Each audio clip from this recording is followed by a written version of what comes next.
एक शराबी आदमी लड़खड़ाते कदमों से अपने घर की ओर आ रहा था। घर की चौखट पर उसकी पत्नी और बेटी रानी उसी की राह देख रही थीं। जैसे ही वह भीतर दाखिल हुआ, पत्नी का सब्र टूट गया। उसने भरे हुए गले से पूछा कि इतनी रात गए कहाँ थे? तुम्हारे पास शराब में उड़ाने के लिए पैसे हैं और यहाँ हम दाने दाने के लिए मोहताज हैं। पत्नी की यह बात सुनते ही वह आदमी हैवान बन गया और उसे बेरहमी से पीटने लगा। मासूम रानी अपनी माँ को बचाने दौड़ी, लेकिन उस क्रूर बाप ने अपनी ही बेटी को भी नहीं बख्शा। हैवानियत की हद पार करते हुए उसने अपनी पत्नी को यहाँ तक ताना मार दिया कि वह पैसों के लिए किसी गैर के साथ क्यों नहीं सो जाती। उस खौफनाक रात का अंत यही नहीं हुआ। अगली सुबह जब रानी की आंख खुली तो उसने देखा कि उसकी माँ जमीन पर बेसुध पड़ी है। पास जाने पर रानी की चीख निकल गई। उसकी माँ अब इस दुनिया में नहीं रही थी। रानी माँ के शव से लिपटकर फूट फूट कर रो रही थी। तभी पड़ोस की एक लड़की भागती हुई आई और हांफते हुए बोली कि तुम्हारे पिता की लाश बाहर पड़ी है। एक ही झटके में रानी पूरी तरह अनाथ और अकेली हो चुकी थी। दुखों के इस पहाड़ से टूटकर रानी ने फैसला किया कि वह अब इस मनहूस गांव में एक पल भी नहीं रुकेगी। रानी ने गांव तो छोड़ दिया,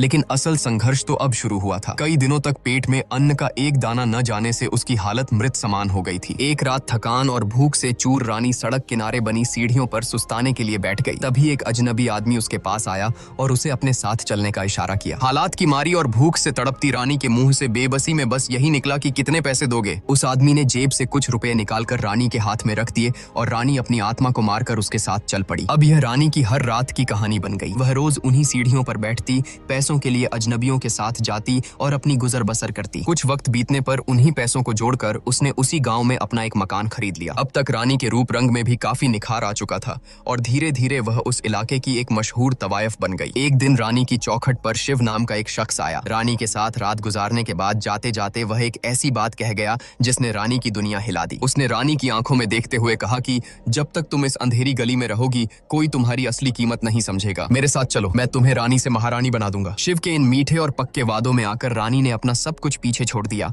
और एक नई जिंदगी की आस में उसके साथ चल पड़ी। शिवा के साथ जाने के बाद रानी की जिंदगी पूरी तरह बदल चुकी थी। शिवा अब उसे रोज नए नए रईस ग्राहकों के पास ले जाने लगा, जिससे उनकी कमाई में बेतहाशा बढ़ोतरी हुई। एक दिन रानी ने जज्बाती होकर शिवा से अपने दिल की बात कही कि मैंने यह सब सिर्फ अपना पेट पालने की मजबूरी में शुरू किया था। मुझे नहीं पता था कि मैं इस दलदल में इतनी धंस जाऊंगी, पर अब मैं यह सब सिर्फ तुम्हारे लिए करती हूँ क्योंकि मैं तुमसे प्यार करने लगी हूँ। लेकिन किस्मत को कुछ और ही मंजूर था। उसी रात उनका एक भयानक कार एक्सीडेंट हो गया। हादसे के बाद जब रानी को अस्पताल में होश आया तो उसकी मानसिक स्थिति पूरी तरह बिगड़ चुकी थी। उसके दिमाग पर गहरी चोट लगी थी और वह एक छोटी बच्ची की तरह बर्ताव करते हुए रो रो कर अपनी माँ से मिलने की जिद कर रही थी। डॉक्टर ने उसे समझाते हुए कहा कि इस दुनिया में शिवा के अलावा उसका अपना कोई नहीं है। तभी शिवा वहाँ आता है, डॉक्टर को धन्यवाद देता है और रानी को अपने साथ घर ले जाता है। याददाश्त खो चुकी रानी एक बार फिर उसी गंदे धंधे में धकेल दी जाती है। शिवा के बुने हुए झूठ को सच मानकर वह उसके साथ एक झूठी खुशी में जीने लगती है। एक दिन उनके घर विक्रम नाम का एक शख्स आता है। वह रानी को देखते ही संगीता कहकर पुकारता है।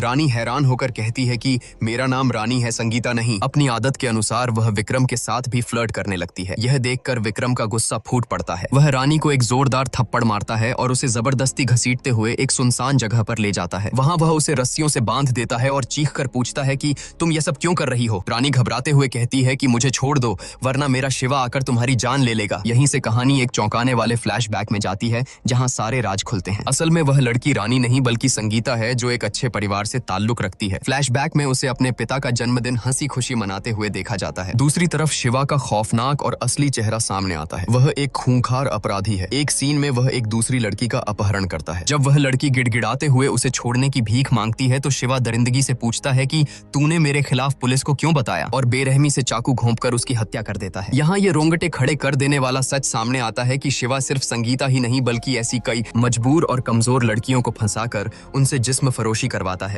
ताकि वह खुद अय्याशी की जिंदगी जी सके। कहानी के एक और फ्लैशबैक से पता चलता है कि यह सब शुरू कैसे हुआ था। शिवा लंबे समय से संगीता का पीछा कर रहा था। एक दिन कॉलेज की कैंटीन में उसने बेशर्मी से संगीता को अपने साथ उसी गंदे धंधे में शामिल होने को कहा। संगीता ने अपने आत्मसम्मान की रक्षा करते हुए वहीं पास पड़ा एक लकड़ी का डंडा उठाया और सबके सामने शिवा को बुरी तरह पीट दिया। भरी कैंटीन में हुई इस बेइज्जती से शिवा आग बबूला हो गया था। बात यहीं खत्म नहीं हुई थी। एक निडर लड़की की तरह संगीता ने पुलिस स्टेशन जाकर शिवा के खिलाफ खिलाफ FIR भी दर्ज करवा दी थी। उसी थप्पड़ और जेल जाने की नौबत का बदला लेने के लिए शिवा ने संगीता के साथ यह खौफनाक साजिश रची थी ताकि वह उसे मानसिक रूप से तोड़कर अपनी कठपुतली बना सके। कैंटीन में हुई बेइज्जती से तिलमिलाए शिवा ने एक दिन संगीता का रास्ता रोक लिया। उसने संगीता को 1 हफ्ते की मोहलत देते हुए धमकी दी कि अगर उसने उसका वह घिनौना काम नहीं किया तो वह उसके पिता की जान ले लेगा। इस धमकी से डरे बिना संगीता सीधे पुलिस स्टेशन पहुंची और अफसरों से तुरंत कार्रवाई करने की गुहार लगाई। वहीं उसकी मुलाकात शिवा की दरिंदगी का शिकार हो चुकी एक और लड़की से हुई जिसने संगीता को शिवा के काले कारनामों की पूरी सच्चाई बता दी। तभी विक्रम वहां पहुंचा और उसने संगीता को खतरे का अंदेशा देते हुए वहां से चले जाने को कहा, लेकिन संगीता पीछे हटने वालों में से नहीं थी। वह सीधे शिवा के अड्डे पर पहुंच गई और उसकी आंखों में आंखें डालकर उसे चुनौती दी। जैसे ही शिवा ने बौखलाकर संगीता के साथ जबरदस्ती करने की कोशिश की, विक्रम और पुलिस की टीम ने वहां छापा मार दिया। शिवा को रंगे हाथों गिरफ्तार कर लिया गया और अदालत ने उसे 5 साल की सजा सुना दी। जेल की सलाखों के पीछे से शिवा संगीता को घूरता रहा। उसकी आंखों में इंतकाम की आग साफ सुलग रही थी। कहानी वापस वर्तमान में लौटती है। विक्रम किसी भी तरह संगीता को उसका अतीत याद दिलाने की कोशिश कर रहा था। वह उसे एक डॉक्टर के पास ले गया जहां से एक रोंगटे खड़े कर देने वाला सच सामने आया। डॉक्टर ने विक्रम को बताया कि जेल से छूटने के बाद शिवा ने बदला लेने के लिए संगीता को एक ऐसा खतरनाक इंजेक्शन दिया था जिसने उसकी पुरानी सारी यादें मिटा दी थीं। शिवा ने उसके खाली दिमाग में एक झूठी कहानी भर दी ताकि वह अपना अतीत भूलकर एक वेश्या की जिंदगी जिए। विक्रम ने तड़पते हुए डॉक्टर से पूछा कि क्या संगीता कभी ठीक हो पाएगी। डॉक्टर ने गहरी सांस लेते हुए कहा कि अगर वह रानी बनकर जिएगी तो कम से कम जिंदा रहेगी। अगर शिवा को भनक भी लग गई कि वह वापस संगीता बन रही है तो वह उसे जिंदा नहीं छोड़ेगा, लेकिन इस दवा का असर सिर्फ 1 साल तक रहता है। 4 महीने बाद दवा का असर खत्म हो जाएगा और वह अपनी संगीता की जिंदगी में वापस लौट सकती है। अगले 4 महीनों तक विक्रम साये की तरह संगीता की हिफाजत करता रहा। जब 4 महीने पूरे हुए तो विक्रम ने उसे उसका असली रूप याद दिलाने की कोशिश की, लेकिन अपनी उलझी हुई यादों और डर के मारे संगीता वहां से भाग खड़ी हुई। कुछ दिनों बाद जब संगीता खुद विक्रम के पास आई तो विक्रम ने फिर से उसके अतीत के पन्ने पलटने शुरू किए। संगीता खामोशी से सब सुनती रही। उसकी आंखों में एक खालीपन था, लेकिन फिर विक्रम ने एक ऐसा सच बोला जिसने संगीता की दुनिया हिला दी। उसने भारी आवाज में कहा कि शिवा ने तुम्हारे पिता को मार डाला है। पिता शब्द सुनते ही और उनकी मौत की खबर कान में पड़ते ही दवा का बचा खुचा असर भी टूट गया। संगीता के अंदर दबा हुआ दर्द एक ज्वालामुखी की तरह फट पड़ा और वह फूट फूट कर रोने लगी। उसकी छिन चुकी यादें और उसका असली वजूद अब वापस लौट आया था। विक्रम संगीता को उसके घर छोड़ देता है। अब तक संगीता की पूरी याददाश्त लौट चुकी थी और अपने साथ हुए धोखे का एक एक कड़वा सच उसके जहन में ताजा हो चुका था। विक्रम उसे समझाते हुए कहता है कि अब उसके सामने सिर्फ 2 ही रास्ते हैं, या तो वह अपनी किस्मत से हार मानकर हमेशा के लिए शिवा की रानी बनी रहे, या फिर कहीं दूर जाकर अपनी संगीता वाली पुरानी जिंदगी की एक नई शुरुआत करे। जाते जाते विक्रम संगीता के पास एक बंदूक छोड़ जाता है ताकि वह अपने आत्मसम्मान की लड़ाई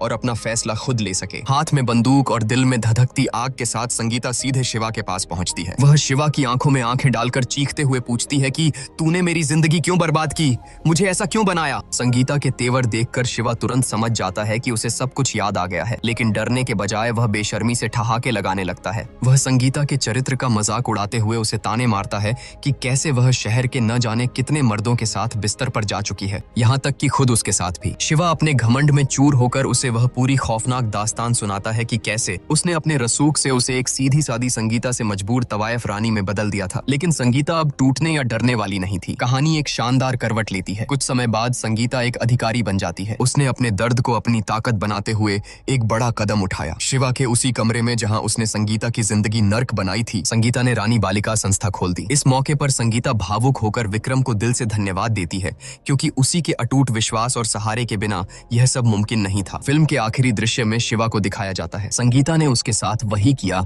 जो उसने उसके साथ किया था। शिवा को भी वही याददाश्त मिटाने वाली दवा दे दी गई थी। अपना नाम, अपना रुतबा और अपना सारा अतीत भूल चुका शिवा अब उसी रानी बालिका संस्था का एक मामूली सा चौकीदार बन गया था।